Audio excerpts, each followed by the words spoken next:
thème d'aujourd'hui, n'aie pas peur et la crainte du Seigneur. En deux points, Matthieu 14, 29 à 31.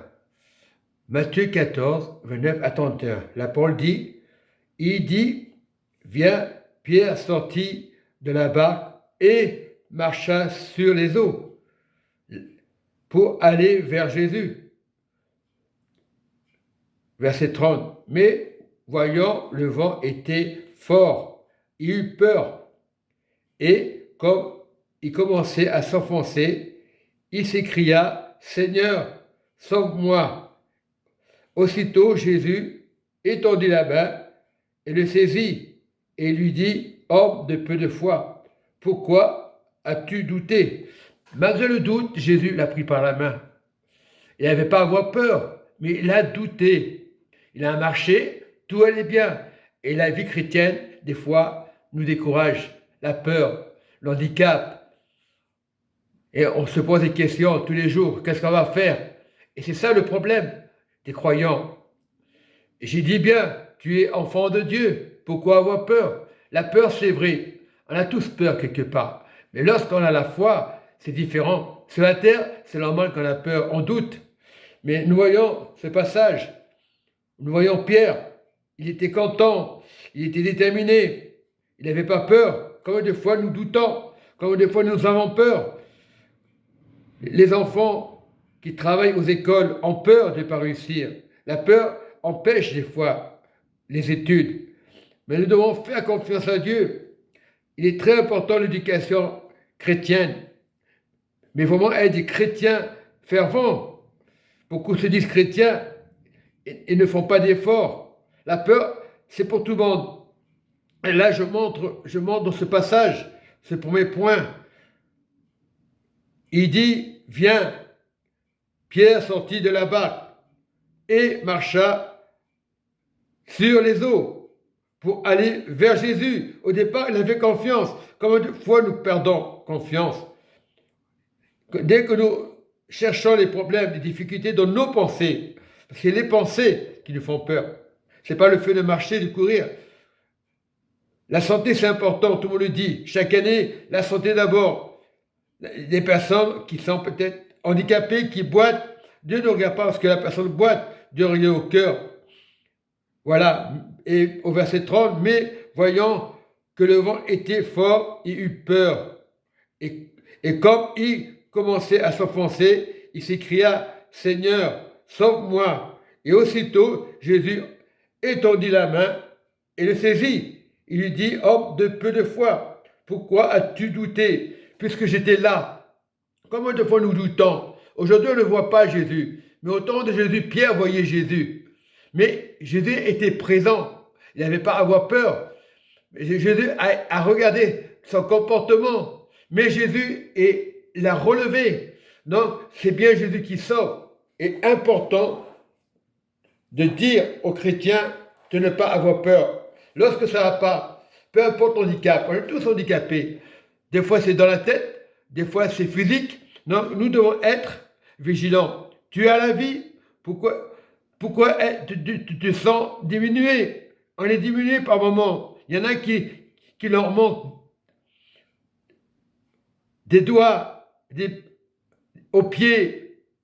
Ils n'ont pas de pieds, ils n'ont pas de jambes. Ils ne se découragent pas. Donc, c'est l'âme le plus important.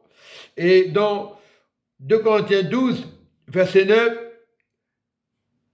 et il me dit, c'est l'Esprit, ma grâce te suffit, car ma puissance s'accomplit dans la faiblesse. Donc, on n'a pas à s'inquiéter. Je me glorifierai donc bien plus volontiers de mes faiblesses, afin que la puissance de Christ repose sur moi. Et il faut que la puissance de Christ repose sur nous. C'est pourquoi je me plais dans mes faiblesses, dans les outrages, dans la calamité, dans la persécution, dans la détresse, pour Christ. Car quand je suis faible, c'est alors que je suis fort. Parce qu'en Christ, tu es fort. Voilà, le Saint-Esprit, appelle le Saint-Esprit quand ça ne va pas. Et combien de fois nous regardons l'handicap? Ah, parce que j'ai pas fait d'études. Ah, parce que j'ai pas été à l'école. Non, ça n'a rien à voir, les études. Parce que Christ est là. Christ est présent. Combien de fois on est loin de Christ? Ah, beaucoup diront, Christ c'est une religion. Voilà le piège de l'ennemi. Christ n'est pas une religion et la vérité. Quel que soit ton problème, je te prie, mon Dieu, quand tu as dit dans ta parole, je prie pour ça, mon Dieu, afin d'ouvrir les yeux aux croyants. C'est pas le fait d'être chrétien. Viens nous parler, Seigneur Jésus, comme tu as fait à l'apôtre Paul, malgré son handicap, il ne s'est pas découragé. Et l'apôtre Paul était là ce jour-là. Et il me dit, là c'est à Paul que lui parle, c'est Dieu qui lui parle, ma grâce te suffit, ma grâce te suffit, car ma puissance s'accomplit dans la faiblesse, dans la faiblesse. Il peut y avoir des tas de problèmes. Peu importe la faiblesse, je me glorifierai donc bien plus volontiers de mes faiblesses, afin que la puissance de Christ repose sur nous. Oui, sur nous, parce que la foi est personnelle, sur nous. Lorsqu'on comprend ça, tout va bien. Ça ne veut pas dire qu'il n'y aura pas de problèmes. Ça ne veut pas dire qu'il n'y aura pas de doutes. Mais Christ vit en toi. Beaucoup de chrétiens se sont éloignés, cherchant le judaïsme. Et ils disent qu'ils ont la vérité. Ils ne sont pas méchants, ils veulent te décourager. Ils étaient dans la gloire de Christ. Ils retournent dans la boue. Et tu ne peux pas les enlever de cette idée. Quelle que soit la religion, ne pas te laisser éloigner de la vérité. Christ est la vérité. Christ vit en toi. Combien de chrétiens ont été découragés parce que le pasteur a fait des réflexions, parce que le frère a fait une réflexion. Combien de fois nous sommes découragés. Mais Christ vit en toi. On peut te faire des tas d'opinions sur toi. Même ton frère ou la sœur de l'église peut te faire des tas d'opinions. Qui n'a pas fait des opinions? Mais la grâce du Seigneur suffit. Rien à voir avec l'handicap. Tu veux ton salut? La grâce de Jésus suffit. Un jour tu partiras. Non, on est tous handicapés finalement quelque part. Mais la grâce, Jésus ne te regarde pas comme un handicapé. Elle te regarde comme une personne normale. Et aujourd'hui, on culpabilise. Ah, lui, il a un handicap. Comment il peut faire pour sourire? Parce que la grâce de Jésus suffit. Tu peux physiquement être bien aujourd'hui et demain tu peux mourir. Donc la grâce, prépare-toi à la grâce de Jésus aujourd'hui. Prépare-toi à chercher la grâce, à ne pas être le meilleur, à être humble. On n'est rien sur la terre, mais la grâce de Christ suffit. Peu importe ton handicap, si tu es handicapé dans ta tête, dans tes pensées, ne te laisse pas abattre, car la grâce de Christ suffit. Si tu as Christ dans ta vie, c'est que tu as tout compris. Beaucoup rejettent Christ dans leur vie. Ah, c'est pas grave, Dieu suffit. Mais si tu as Christ dans ta vie, Dieu est avec toi. C'est pas la religion qui sauve. Christ est une vérité. Aujourd'hui, on dit, oh, moi je suis musulman, moi je suis témoin de Jéhovah, moi je suis mormon. Ça ne te sauve pas. C'est le Saint-Esprit par grâce qui suffit. Tu ne le vois pas, mais il est avec toi, le Saint-Esprit.